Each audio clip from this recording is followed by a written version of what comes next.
Hello guys, welcome to my channel. तो आज हम पाइसेस ज़ोडिएक साइन के लिए लव रीडिंग करेंगे for the month of July. Reading start करने से पहले एक डिस्क्लेमर, ये एक जनरल रीडिंग है, तो ऑब्वियसली सारे पॉइंट्स आपसे रेजोनेट नहीं करेंगे। जो पॉइंट्स आपसे रेजोनेट नहीं कर रहे हैं उसे इग्नोर करिए। अगर पूरी रीडिंग आपसे रेजोनेट नहीं कर रही है तो आप कोई दूसरा वीडियो देख सकते हो। तो हमारे पास जो टैरो कार्ड्स हैं वो है 7 of rods, wheel of fortune, 9 of swords, temperance.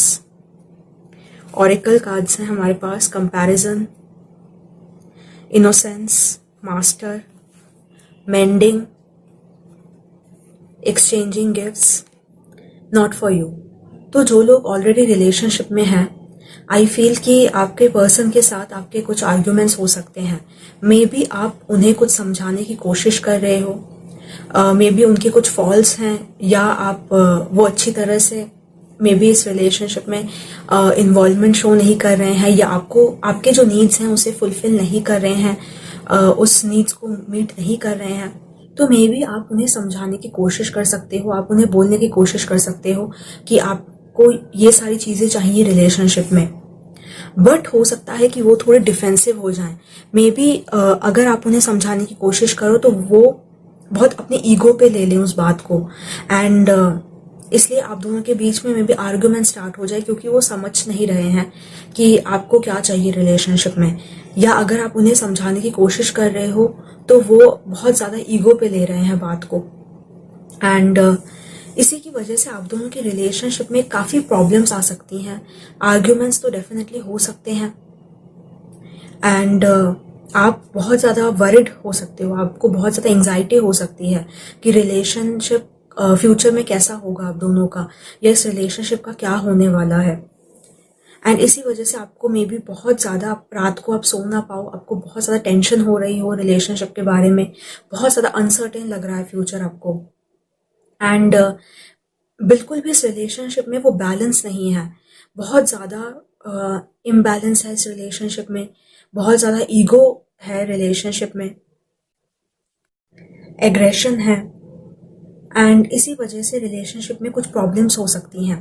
May be आप बहुत ज़्यादा कंपेयर कर सकते हो कि पास्ट आप दोनों का कितना अच्छा था, एंड अभी जो प्रेजेंट मोमेंट है उसमें कुछ अच्छा नहीं चल रहा है आपके रिलेशनशिप में, एंड आप दोनों के बीच में डेफिनेटली बहुत ही ज़्यादा अनइक्वल गिव एंड टेक है। मे बी आप इस रिलेशनशिप में बहुत कुछ दे रहे हो बट आपके पार्टनर उतना ज़्यादा नहीं दे पा रहे हैं इस रिलेशनशिप में, या वाइस वर्सा। एंड आप दोनों को अपने रिलेशनशिप को मेंट करने की बहुत ज़्यादा ज़रूरत है। जो भी डिफरेंसेस है आप दोनों के बीच में, मे बी आप दोनों को ही समझने की ज़रूरत है एक दूसरे की नीड्स को, वो क्या चाहते हैं, आपके पार्टनर क्या चाहते हैं, एंड आप क्या चाहते हो इस रिलेशनशिप में, आप दोनों को ही समझने की ज़रूरत है।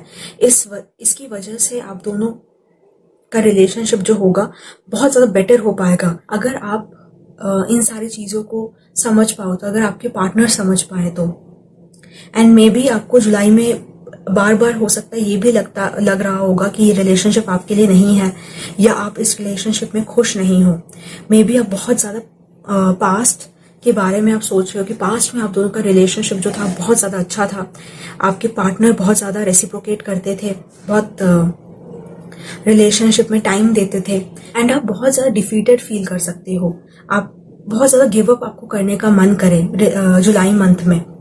तो इस मंथ में अगर आप रिलेशनशिप में हो ऑलरेडी, तो मे बी इस मंथ में आपको थोड़ा ध्यान रखने की ज़रूरत है।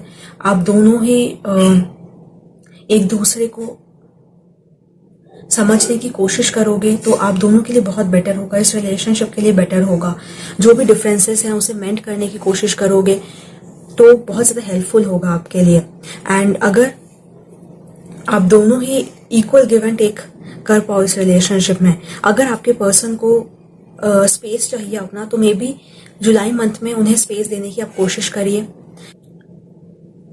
तो जुलाई मंथ में मे बी आप दोनों के बीच में कुछ डिफरेंसेस हो सकती हैं। मे बी आप दोनों एक दूसरे के साथ कॉम्प्रोमाइज़ ना कर पाओ, एक दूसरे को समझ ना पाओ, एंड इसी वजह से बहुत ज़्यादा आप एंग्शियस फील कर सकते हो, अनसर्टेन फील कर सकते हो, एंड बहुत ज़्यादा इमोशनल आप फील कर सकते हो।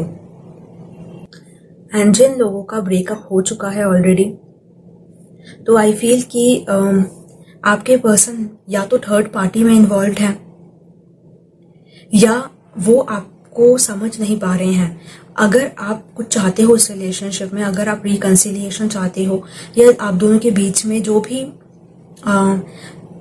रिजेंटमेंट है, आप दोनों के बीच में जो भी एंगर है, गुस्सा है एक दूसरे के लिए या हेट्रेड है, उस चीज को के बारे में अगर आप डिस्कस करना भी चाहते हो या आप कैसा फील कर रहे हो ब्रेकअप के बाद, अगर आप ये सारी चीजें डिस्कस करना भी चाहते हो तो मे बी आपके जो पर्सन है, आपके जो एक्स पार्टनर है, वो बहुत ज़्यादा डिफेंसिव हो जाते हैं। वो बहुत ज़्यादा उन चीज़ों को ईगो पे ले लेते हैं या बहुत ज़्यादा उस पर एग्रेशन दिखाते हैं, गुस्सा करते हैं या आपसे बात करना बंद कर देते हैं। तो वो अपने बबल में रहना चाहते हैं, उस बबल से निकलना नहीं चाहते हैं, आपके पॉइंट ऑफ व्यू को वो देखना नहीं चाह रहे हैं मे बी जुलाई मंथ में। एंड इसी की वजह से आप बहुत ज़्यादा एंग्शियस फील कर सकते हो। And may be July month में अगर आप दोनों नो कांटेक्ट में हो, अगर आप चाहते हो कि आपके जो एक्स हैं आपसे बात करें, अगर आप नो कांटेक्ट में हो तो मुझे लगता है जुलाई मंथ में थोड़ा कम चांसेस है, थोड़े कम चांसेस हैं बात करने के या डिफरेंसेस सॉर्ट आउट करने के, क्योंकि आपके जो एक्स हैं वो नहीं सुनना चाहते हैं।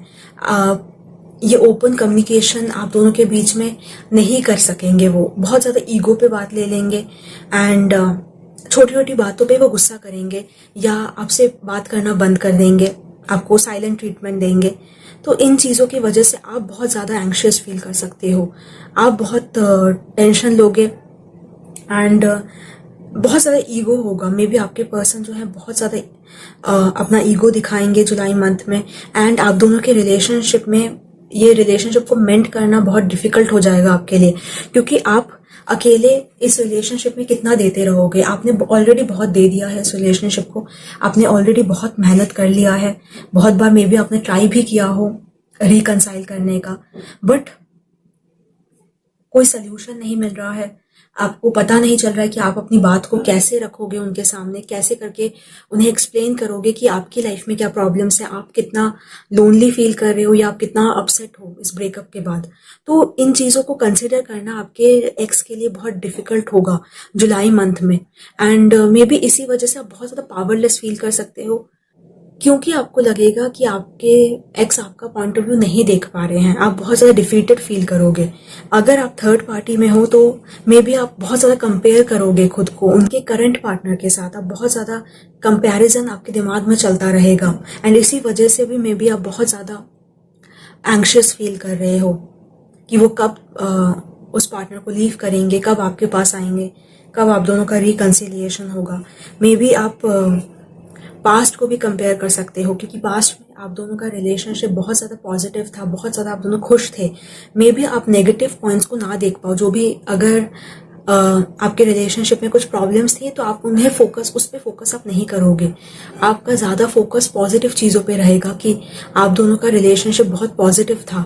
जो भी मेमोरीज हैं आपकी, आप उन चीज़ों के बारे में नॉस्टैल्जिक फील करोगे एंड आप खुद को बिलीव करवाने की कोशिश करोगे कि आपका रिलेशनशिप जो था बहुत ज़्यादा अच्छा था एंड प्रेजेंट में आप बहुत ज़्यादा दुखी हो, आप बहुत इनकम्प्लीट फील कर रहे हो। एंड अगर आप नो कॉन्टैक्ट में हो तो मुझे लगता है जुलाई मंथ में बहुत कम चांसेस हैं कि आपके पार्टनर आपको कांटेक्ट करें। अगर कांटेक्ट करते हैं तो may be differences sort out आप ना कर पाओ, उस चीज़ को आप मेंट ना कर पाओ।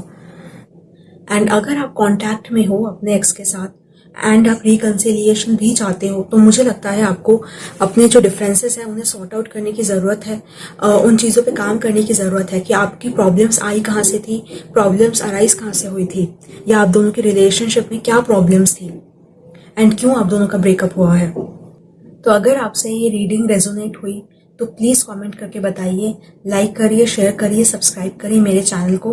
और अगर आपको पर्सनल रीडिंग की ज़रूरत है तो आप मुझे मेल कर सकते हो, मेरा ईमेल डिस्क्रिप्शन बॉक्स में आपको मिलेगा। Thank you for watching.